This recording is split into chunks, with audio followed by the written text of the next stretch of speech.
Hi ಎಲ್ಲರಿಗೂ ನಮಸ್ಕಾರ. ನಾನಿವತ್ತು ಸೋರಿಯಾಟಿಕ್ ಆರ್ಥರೈಟಿಸ್ ಬಗ್ಗೆ ಹೇಳೋಕ್ಕೆ ಇಷ್ಟಪಡ್ತೀನಿ. ಸೋರಿಯಾಟಿಕ್ ಆರ್ಥರೈಟಿಸ್ ಒಂದು ಇನ್ಫ್ಲಮೇಟರಿ ಆರ್ಥರೈಟಿಸ್ ಒಂದು ಟೈಪ್. ಈಗ ಬೇರೆ ಎಕ್ಸಾಂಪಲ್ಸ್ ರುಮಟಾಯ್ಡ್ ಆರ್ಥರೈಟಿಸ್, ಆಂಕ್ಲೋಸಿಂಗ್ ಸ್ಪಾಂಡಿಲೈಟಿಸ್, ಇಲ್ಲ ಕನೆಕ್ಟಿವ್ ಟಿಶ್ಯೂ ಡಿಸೀಸ್ ಎಸ್ಸಲ್ಲಿ ಆ ಥರದ ಒಂದು ಇನ್ಫ್ಲಮೇಟರಿ ಆರ್ಥರೈಟಿಸ್.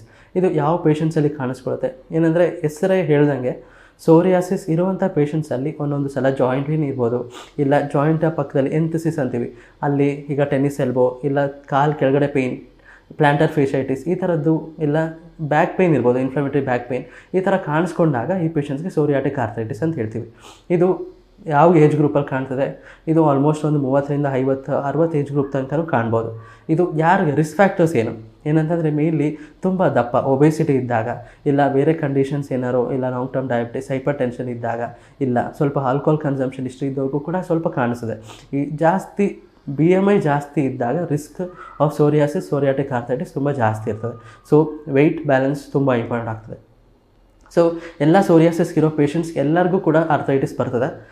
ಎಲ್ಲರಿಗೂ ಅಲ್ಲ, ಈ ಸ್ಟಡೀಸ್ ಮುಖಾಂತರ ತಿಳ್ಕೊಂಡಿರೋದು ಏನಂತಂದರೆ 1/3 ಆಫ್ ದ ಪೇಷಂಟ್ಸ್, ಏನಂದರೆ 100ರಲ್ಲಿ ಒಂದು 30ರಿಂದ 40 ಜನಕ್ಕೆ ಸೋರಿಯಾಟಿಕ್ ಆರ್ಥರೈಟಿಸ್ ಬರುವಂಥ ಚಾನ್ಸಸ್ ಇರ್ತದೆ. ಇದನ್ನ ತಡಿಬೋದಾ? ಒಂದು ವೆಯ್ಟ್ ಮಾಡಿಫಿಕೇಷನಿಂದ, ಇಲ್ಲ ಲೈಫ್ ಸ್ಟೈಲ್ ಆ್ಯಕ್ಟಿವಿಟೀಸಿಂದ ತಡ್ಕೊಳ್ಳೋಂಥ ಪಾಸಿಬಿಲಿಟೀಸ್ ಇರ್ತದೆ.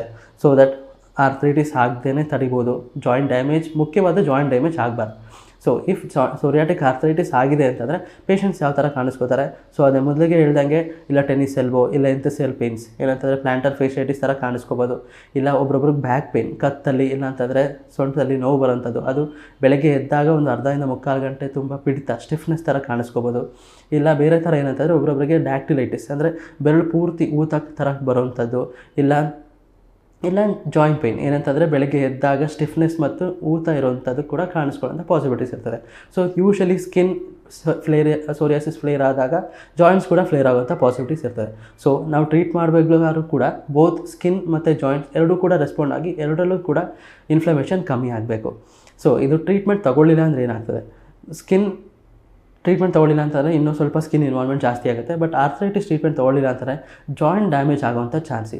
ಆ್ಯಕ್ಚುಲಿ ರುಮಟಾಯ್ಡ್ ಆರ್ಥರೈಟಿಸ್ಗಿಂತ psoriatic arthritis is more destructive. ಸ್ವಲ್ಪ ಜಾಯಿಂಟ್ ಡ್ಯಾಮೇಜ್ನ ಮಾಡುವಂಥ ಚಾನ್ಸಸ್ ಜಾಸ್ತಿ ಇರ್ತದೆ. ಸೊ ಬೇಗ ಡಯಾಗ್ನೋಸ್ ಆಗೋದ್ರಿಂದ ಮತ್ತು ಟ್ರೀಟ್ಮೆಂಟ್ ತೊಗೊಳ್ಳೋದ್ರಿಂದ ಜಾಯಿಂಟ್ ಡ್ಯಾಮೇಜ್ನ ತಡಿಬೋದು.